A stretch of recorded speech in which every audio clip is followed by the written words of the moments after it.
ಕಣ್ಣಿನ ಚೆಲುವೆ ಬದುಕಿದಷ್ಟು ದಿನವೂ ಕೂಡ ಇತಿಹಾಸ ಆದ್ರು ಹೀಗೆ ಬದುಕಬೇಕು ಅನ್ನುವಂತ ಸಾಧನೆಯ ಉತ್ತುಂಗ ಶಿಖರವನ್ನೇರಿದ್ರು. ಕಿರಿಯರಿಗೂ ಕೂಡ ಪ್ರೀತಿಯನ್ನ ಹಂಚ್ತಾ ಇದ್ದಿದ್ದು ಜೊತೆಗೆ ಸಾಧನೆಯನ್ನ ಮಾಡಿದ್ದು. ಇದರ ಕುರಿತಾಗಿ ಒಂದು ವರದಿ ಇದೆ, ನೋಡ್ಕೊಂಬರೋಣ ಬನ್ನಿ.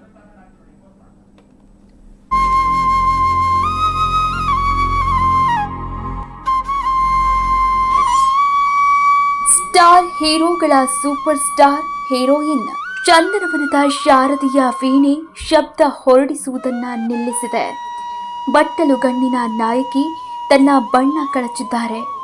ಬರೋಬ್ಬರಿ 161 ಸಿನಿಮಾಗಳ ನಾಯಕಿ ಈಗ ಚಂದನವನದ ನೆನಪು ಮಾತ್ರ. ಈ ಮೂಲಕ ಕನ್ನಡ ಚಂದನವನ ಮತ್ತೊಮ್ಮೆ ತಬ್ಬಲಿಯಾಗಿದೆ. ಚಂದನವನದ ತಾರೆಗಳಲ್ಲಿ ಮಿನುಗುತಾರೆಯಂತೆ ಕಂಗೊಳಿಸುತ್ತಿದ್ದ ಚಂದನವನದ ಸ್ಫೂರ್ತಿ ಸರೋಜಾದೇವಿ ಇಂದು ಶ್ರೀಗಂಧದ ಸೊಬಗಿನಿಂದ ಕಣ್ಮರೆಯಾಗಿದ್ದಾರೆ. ಅಭಿನಯ ಸರಸ್ವತಿ ಬಣ್ಣದ ಲೋಕದಿಂದ ಶಾಶ್ವತವಾಗಿ ದೂರವಾಗಿದ್ದಾರೆ. ವಯೋಸಹಜ ಕಾಯಿಲೆಯಿಂದ ಬಳಲುತ್ತಿದ್ದ ಶಾರದೆ ವಯೋಸಹಜ ಕಾಯಿಲೆಯಿಂದ ಕೊನೆಯುಸಿರೆಳೆದಿದ್ದಾರೆ. ನಟನೆಯಲ್ಲಿ ಶಾರದೆಯಾಗಿದ್ದ ಅವರ ಕಲಾ ಪ್ರತಿಭೆ ಎಂದಿಗೂ ಇಡೀ ಚಿತ್ರರಂಗಕ್ಕೆ ಮಾದರಿ. ಯಾವುದೇ ಪಾತ್ರವಿರಲಿ, ಸರೋಜಾದೇವಿ ಪರಕಾಯ ಪ್ರವೇಶ ಮಾಡಿ ಅದಕ್ಕೆ ಜೀವ ತುಂಬುತ್ತಿದ್ದ ಶೈಲಿ ಎಂದಿಗೂ ಮಾದರಿಯೇ ಸರಿ.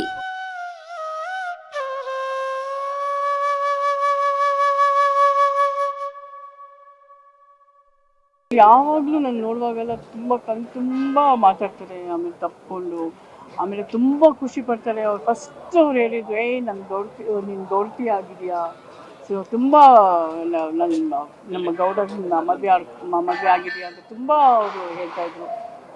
ಆ್ಯಂಡ್ ನನಗೆ ಅವ್ರ ಜೊತೆಲಿ ಸ್ಕ್ರೀನ್ ಶೇರ್ ಮಾಡುವಷ್ಟು ಅದೃಷ್ಟ ನನಗೆ ಸಿಕ್ಕಿದೆ. ಪುಟ್ಮಲ್ಲಿ ಅನ್ನೋ ಫಿಲ್ಮಲ್ಲಿ ಅವ್ರ ಜೊತೆಲಿ ನಾನು ಆ್ಯಕ್ಟ್ ಮಾಡಿದ್ದೀನಿ. ಅವರಲ್ಲಿ ನಾನು ಎಷ್ಟೊಂದು ಕಲ್ತಿದ್ದೀನಿ ಅಂದರೆ, ಅವ್ರು ಫಸ್ಟ್ ಮೇನ್ಲಿ ಹೇಳಬೇಕು ಅಂದರೆ discipline. She is very discipline. ಆಮೇಲೆ ಹಾಸ್ಪಿಟಾಲಿಟಿ, ಅವನ ಮರ್ಯಾದೆ, ಅವನು ಎಲ್ಲರನ್ನೂ ಪ್ರೀತಿ ಮಾಡೋದು, ಪ್ರತಿಯೊಬ್ಬರ ಹತ್ರನೂ ಅಷ್ಟು ಚೆನ್ನಾಗಿ ಮಾತಾಡ್ತಾರೆ, ಅಷ್ಟು ಹೃದಯದಿಂದ ಹಾರ್ಟ್ಫುಲ್ಲಾಗಿ ಮಾತಾಡ್ತಾರೆ. ಆಮೇಲೆ ಅಡ್ವೈಸ್ ಕೊಡ್ತಾರೆ, ವಿಶ್ ಮಾಡ್ತಾರೆ, ಎಲ್ಲ ತುಂಬ ಕನ್ಸರ್ನ್ ಮಾಡ್ತಾರೆ. ಆಮೇಲೆ ಲೊಕೇಶನ್ ಬಂದರು ಅವ್ರು ಜೊತೆಲೇ ಇಟ್ಕೊಂಡು ಹಿಂಗಿರಬೇಕು, ಹಿಂಗೆ ಮಾಡಬೇಕು, ಹಿಂಗಿರಬೇಕು ಲೈಫಲ್ಲಿ, ಫೈನಾನ್ಷಿಯಲಿ ಅಡ್ವೈಸ್ ಕೊಡ್ತಾರೆ. ಆಮೇಲೆ ಸೋ ಮಚ್ ಒಂದೊಂದು ಕ್ಷಣ ಅವ್ರ ಜೊತೆಯಲ್ಲಿ ಇರುವಾಗೆಲ್ಲ it's something learning only. And she is such a legend. She is a real super star of our industry. ಕನ್ನಡದ ಬಹುತೇಕ ಹಿರಿಯ ನಟರೊಂದಿಗೆ ನಟಿಸಿದ ಅನುಭವ ಸರೋಜಾದೇವಿ ಎಂಬ ಮಹಾನ್ ನಟಿಗಿತ್ತು. 60-70ರ ದಶಕದಲ್ಲಿ ಸ್ಟಾರ್ ನಾಯಕಿ ನಟಿ, ಕನಸಿನ ರಾಣಿಯಾಗಿ ಮಿಂಚಿದ್ದ ಸ್ಯಾಂಡಲ್ವುಡ್ ಹೀರೋಯಿನ್ ಹಲವಾರು ದಾಖಲೆಗಳನ್ನು ಬರೆದಿದ್ದಾರೆ. ಹಲವು ಬಿರುದು ಸನ್ಮಾನಗಳಿಗೆ ಸಾಕ್ಷಿಯಾಗಿದ್ದಾರೆ. ವಯೋಸಹಜ ಕಾಯಿಲೆಗಳಿಂದ ಬಳಲುತ್ತಿದ್ದ ಅವರು ಜುಲೈ 14ರಂದು ಬೆಳಿಗ್ಗೆ ಮನೆಯಲ್ಲಿಯೇ ಕುಸಿದು ಬಿದ್ದಿದ್ದರು.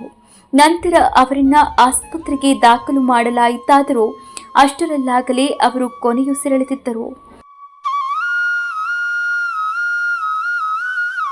ಕೆಲವು ದಿನಗಳಿಂದಲೂ ಅಮ್ಮ ನಮ್ಮನ್ನು ಎನ್ಕರೇಜ್ ಮಾಡಿಕೊಂಡು ನಮ್ಮ ಎಪಿಸೋಡ್ಸ್ನ ನೋಡಿದಾಗ ಕಾಲ್ ಮಾಡಿ ಮಾತಾಡ್ಸೋರು, ವಿಚಿಂತಿ ಮೂರ್ತಿ ಅವ್ರ ಮನೆಗೆ ಕಾಲ್ ಮಾಡಿ ನಮ್ಮ ಹತ್ರ ಮಾತಾಡೋರು, ಮನೆಗೆಲ್ಲ ಇನ್ವೈಟ್ ಮಾಡಿದ್ರು. ಇತ್ತೀಚೆಗೂ ಕೂಡ ಒಂದು ನಮ್ಮ ರೇಡಿಯೋ ಶೋನಲ್ಲಿ ಅವರ ಇಂಟರ್ವ್ಯೂ ಮಾಡೋಕ್ಕೆ ಬಂದಾಗಲೂ ಕೂಡ ನನಗೆ ನಮ್ಮನ್ನು ಭಾಳ ಪ್ರೀತಿಯಿಂದ ಆಹ್ವಾನಿಸಿದ್ರು. ಆಮೇಲೆ ಬಲೆ ಚತುರದಲ್ಲಿ ನಾನು ಅವರ ಮಗಳಾಗಿ ಅಭಿನಯಿಸಿದ್ದೆ. ಮನೆಗೆ ಬಂದಂತೂ ಭಾಳ ಪ್ರೀತಿಯಿಂದ ಅವರೇ ಕೈಯಾರ ಬಡಿಸಿ ಅಡುಗೆ ಮಾಡಿ ಬಡಿಸೋರು, ಬಡಿಸಿ ಮಾಡಿ ಅಂತ ಪ್ರೀತಿಯಿಂದ ಊಟ ಮಾಡಿಸೋರು. ಇಷ್ಟು ಇಡೀ ಭಾರತ ಚಿತ್ರರಂಗಕ್ಕೆ ಇವತ್ತು ಒಂದು ದೊಡ್ಡ ನಷ್ಟ ಅಂತ ಹೇಳಿದ್ರೆ ತಪ್ಪಾಗೋದಿಲ್ಲ. ಎಲ್ಲ ಭಾಷೆಗಳಲ್ಲಿ ಅಭಿನಯಿಸಿ ಎಲ್ಲ ಭಾಷೆಗಳಲ್ಲೂ ಸೈ ಅನ್ನಿಸ್ಕೊಂಡಂತಹ ಅದ್ಭುತವಾದಂತಹ ನಟಿ, ಅದ್ಭುತವಾದಂಥ ವ್ಯಕ್ತಿ. ಇವತ್ತು ನಾವು ಅವ್ರನ್ನ ಕಳ್ಕೊಂಡು ನಿಜವಾಗ್ಲೂ ಒಂದು ರೀತಿಯಲ್ಲಿ ಅನಾಥರಾಗಿದ್ದೀವಿ ಅಂತ ಹೇಳಿದ್ರೆ ತಪ್ಪಾಗೋದಿಲ್ಲ. ಸರೋಜಾದೇವಿ ಅವರನ್ನ ಸ್ಟಾರ್ ಹೀರೋಗಳ ಸೂಪರ್ ಸ್ಟಾರ್ ಹೀರೋಯಿನ್ ಅಂತಲೇ ಕರೆಯಬಹುದು.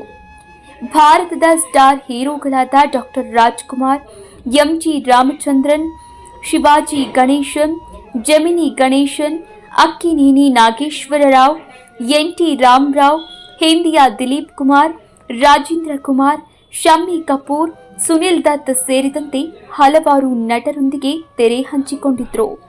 ಸರೋಜಾ ದೇವಿಯವರು ಅಣ್ಣಾವ್ರ ಜೊತೆಗೆ ಬಬ್ರುವಾಹನ, ಭಾಗ್ಯವಂತರು ಮುಂತಾದ ಸೂಪರ್ ಹಿಟ್ ಸಿನಿಮಾಗಳಲ್ಲಿ ನಟಿಸಿದ್ದರು. ಪುನೀತ್ ಜೊತೆಗಿನ ನಟ ಸಾರ್ವಭೌಮ ಸಿನಿಮಾವೇ ಅವರ ಕೊನೆಯ ಸಿನಿಮಾವಾಗಿತ್ತು. ಈಗ ಸರೋಜಾ ದೇವಿಯ ನಿಧನದ ನಂತರ ಪುನೀತ್ ಮತ್ತು ಸರೋಜಾ ದೇವಿಯವರನ್ನ ಕನ್ನಡ ನಾಡು ಕಳೆದುಕೊಂಡಿದೆ. ಕನ್ನಡತಿ ಮೊಟ್ಟ ಮೊದಲ ಬಾರಿಗೆ ಪ್ಯಾನ್ ಇಂಡಿಯಾ ಸಿನಿಮಾಗಳಲ್ಲಿ ಆಕ್ಟ್ ಮಾಡಿರುವ ಪಂಚಭಾಷಾ ತಾರೆ ಎನ್ನಿಸಿಕೊಂಡಿರುವ ಪದ್ಮಶ್ರೀ, ಪದ್ಮಭೂಷಣ ಇವೆಲ್ಲ ಪ್ರಶಸ್ತಿಗಳ ಪುರಸ್ಕೃತರು. ಇವರೆಲ್ಲರೂ ಕೂಡ ಅಂದ್ರೆ ಇಡೀ ಚಿತ್ರರಂಗ ಅವರು ನಮ್ಮವರು, ಕನ್ನಡದವರು ಅಂತ ಹೇಳ್ಕೊಳ್ಳೋಕೆ ನಮ್ಗೆ ಹೆಮ್ಮೆ ಅನ್ಸುತ್ತೆ. ಅಂತ ಒಬ್ಬ ತಾಯಿ ಅವರು, ಅಫ್ಕೋರ್ಸ್ ನನ್ನ ಅವರ ಒಡನಾಟ ಒಬ್ಬ ತಾಯಿ ಮಗಳ ಹಾಗೆ. ಪ್ರತಿ ಸಾರಿ ಏನೇ ಆದ್ರೂ ಕೂಡ ಮೊದಲು ಫೋನ್ ಬರ್ತಾ ಇದ್ದಿದ್ದೆ ಸರೋಜಮ್ಮ ಅವ್ರ ಫೋನ್. ಮೊನ್ನೆವರೆಗೂ ಕೂಡ ಅವರ ಮಗಳು ದುಬೈಗೆ ಹೋದಾಗ ಈ ಥರ ಹೋಗಿದ್ದಾಳೆ, ದುಬೈಗೆ ಹೋಗಿದ್ದಾಳೆ, ನೀನು ಆದರೆ ನಾನು ಬಾ ಮನೆಗೆ ಅಂತೆಲ್ಲ ಕರೆದ್ರು. ನನ್ನ ಬೇರೆ ನಾನು ಅಂದ್ಕೊಂಡೆ ಅಮ್ಮ ಬರ್ತೀನಿ, ಇಂದು ಬಂದ್ಬಿಡ್ಲಿ ಮನೆಗೆ ಅಂತ ಹೇಳ್ಬಿಟ್ಟು ಫೋನಲ್ಲಿ ಇಟ್ಟವಳು. ಅದೇ ನಾನು ಕಡೆ ಬಾರಿ ನಾನು ಮಾತಾಡಿದ್ದು. ಕನ್ನಡದ ಅಭಿನಯ ಸರಸ್ವತಿ, ತಮಿಳುನಾಡು ಮಂದಿ ಕನ್ನಡತು ಪೈಂಗಿಳಿ. 31ನೇ ವಯಸ್ಸಿಗೆ ಸರೋಜಾದೇವಿ ಅವರಿಗೆ ಭಾರತದ 4ನೇ ಅತ್ಯುನ್ನತ ನಾಗರಿಕ ಗೌರವವಾದ ಪದ್ಮಶ್ರೀ ಪ್ರಶಸ್ತಿ ಲಭಿಸಿತ್ತು. ನಂತರ 1992ರಲ್ಲಿ ಭಾರತದ 3ನೇ ಅತ್ಯುನ್ನತ ನಾಗರಿಕ ಗೌರವವಾದ ಪದ್ಮಭೂಷಣ ಸಿಕ್ಕಿತ್ತು. ಸರೋಜಾದೇವಿ ಅವರಿಗೆ ರಾಜ್ಯ ಸರ್ಕಾರವು 2009ರಲ್ಲಿ ಡಾಕ್ಟರ್ ರಾಜ್ಕುಮಾರ್ ಜೀವಮಾನ ಸಾಧನೆ ಪ್ರಶಸ್ತಿ ನೀಡಿ ಗೌರವಿಸಿತ್ತು.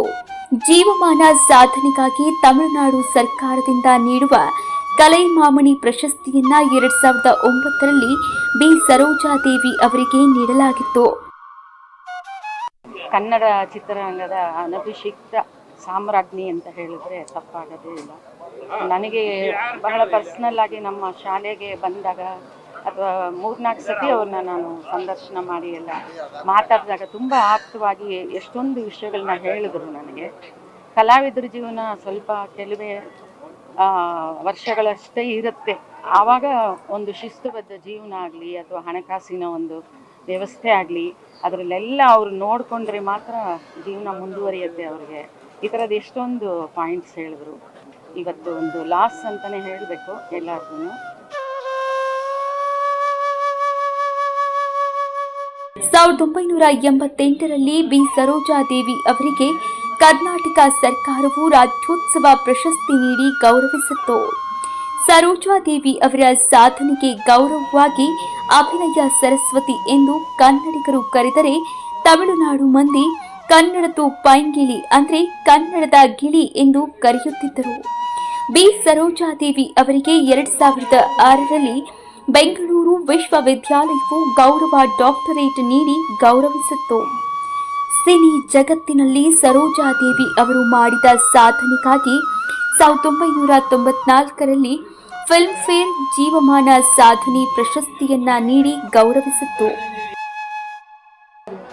ಮದ್ರಾಸಲ್ಲಿ ಇದ್ದಾಗಲಿಂದ ನಮ್ಮ ಮನೆಗೆ ಬರೋರು, ನಾವು ಅವ್ರ ಮನೆಗೆ ಊಟಕ್ಕೆ ಹೋಗ್ತಾ ಇದ್ವಿ. ಅಪ್ಪಾಜಿ ಜೊತೆ ತುಂಬ ಸಿನಿಮಾ ಮಾಡಿದ್ದಾರೆ. ಕೊನೆಯವರೆಗೂ ಒಂದು ಗತ್ತಲ್ಲೇ ಬದುಕ್ತಿರೋದು, ಚೆನ್ನಾಗಿ ಬದುಕ್ಬಿಟ್ಟು ಹೋದ್ರು. ಅವ್ರ ಮನೇಲಿ ಒಂದು ಫೋಟೋ ಇದೆ. President Rajendra Prasad first president, ಅವ್ರ ಜೊತೆ ಫೋಟೋ ತೆಗೆಸ್ಕೊಂಡಿದ್ದಾರೆ, ಅವಾರ್ಡ್ ತೊಗೊಂಡಿದ್ದಾರೆ. ಅಲ್ಲಿಂದ ಅಬ್ದುಲ್ ಕಲಾಂ ಪ್ರೆಸಿಡೆಂಟ್ ಆಗೋವರೆಗೂ ಅವಾರ್ಡ್ ತೊಗೊಂಡಿದ್ದಾರೆ. ಅಲ್ಲಿವರೆಗೂ ಹಾಗೇ ಇದೆ ನೋಡಿ, ಅವರು ಆ ಗತ್ತಲ್ಲೇ ಇದ್ದರು. ನನ್ನ ತಮ್ಮನ ಜೊತೆ ಪಿಕ್ಚರ್ ಮಾಡಿದ್ದಾರೆ, ಪುನೀತ್ ಅವ್ರ ಜೊತೆ. ನಾನು ಅವ್ರ ಜೊತೆ ಸಿನಿಮಾ ಮಾಡಿದ್ದೀನಿ. ಅವ್ರು ಇಲ್ಲ ಅನ್ನೋದು ಸ್ವಲ್ಪ ಮನಸ್ಸಿಗೆ ಕಷ್ಟ ಆಗುತ್ತೆ. ಅವ್ರ ಆತ್ಮಕ್ಕೆ ಶಾಂತಿ ಸಿಗುತ್ತೆ. ತುಂಬ ದಿನ ಮನೆಗೆ ಬರ್ತಿದ್ರು, ಮನೆಗೆ ಬಂದು ತುಂಬ ದಿನ ಆಯಿತು. ಅಪ್ಪಾಜಿ ಅಮ್ಮ ಹೋದ್ಮೇಲೆ ಅಂತ ಅವಾಗವಾಗ ಬಂದು ವಿಚಾರಿಸೋರು ನಮ್ಮನ್ನ. ಮನೆಗೆ ಬರ್ತಾ ಹೋಗ್ತಾ ಇದ್ರು. ಚಿತ್ರರಂಗಕ್ಕೆ ಕಾಲಿಟ್ಟ 4 ವರ್ಷಗಳಲ್ಲಿಯೇ 25 ಸಿನಿಮಾಗಳಲ್ಲಿ ನಟಿಸಿದ್ದರು ಸರೋಜಾದೇವಿ. 12 ವರ್ಷಗಳಲ್ಲಿ 100 ಸಿನಿಮಾಗಳಲ್ಲಿ ನಟಿಸಿದ್ದ ಕೀರ್ತಿ ಇವರದ್ದು. ಏನೋ ಇದನ್ನ ಅದೃಷ್ಟವೋ ದುರಾದೃಷ್ಟವೋ, ಅದೃಷ್ಟ ಏನು ಅಂದರೆ ಇಂಥ ಮೇರು ನಟಿ ಬಿ ಸರೋಜಾದೇವಿ ಅಮ್ಮ ಅನ್ನೋರು ಫಸ್ಟ್ ಲೇಡಿ ಸೂಪರ್ ಸ್ಟಾರ್, ಈ ಭಾರತ ಕಂಡಂಥ ಮೊದಲ ಲೇಡಿ ಸೂಪರ್ ಸ್ಟಾರ್ ಅವರು. ಅಂಥವರು ನನ್ನ ಜೊತೆ ಇಟ್ಕೊಂಡಂಥ ಪ್ರೀತಿ ಇದೆಯಲ್ಲ, ವಿಶ್ವಾಸ ಇದೆಯಲ್ಲ, ಬಹುಶಃ ಅದನ್ನು ನಾನು ಕೊನೆ ಉಸಿರಿರೋವರೆಗೂ ನಾನು ಮಾಡೋಕ್ಕೆ ಸಾಧ್ಯವೇ ಇಲ್ಲ. ತುಂಬ ಪ್ರೀತಿಸಿದಂಥ ಒಂದು ತಾಯಿ ಹೃದಯನ ನಾನು ಕಳ್ಕೊಂಡಿದ್ದೀನಿ. ಅಮ್ಮ ತುಂಬ ಜೀವನನ ಕಳೆದಿದ್ದಾರೆ. ಭಗವಂತ ಅವರಿಗೆ ಆತ್ಮಕ್ಕೆ ಶಾಂತಿ ಸಿಗಲಿ ಅಂತ ನಾನು ಕೋರ್ತೀನಿ. ಹಿರಿಯ ನಟಿಯ ಸಾವು ಈಗ ಸ್ಯಾಂಡಲ್ವುಡ್ನ ಕಂಬನಿಗೆ ಕಾರಣವಾಗಿದೆ. ಇಡೀ ಕನ್ನಡ ಮನಸ್ಸುಗಳು ಶಾರದೆಯ ಸಾವಿಗೆ ಮಮ್ಮಲ ಮರುಗುತ್ತಿವೆ. ಅಭಿನಯ ಸರಸ್ವತಿಯ ಆತ್ಮಕ್ಕೆ ಶಾಂತಿ ಸಿಗಲಿ ಎಂದು ಎಲ್ಲರೂ ಪ್ರಾರ್ಥಿಸುತ್ತಿದ್ದಾರೆ.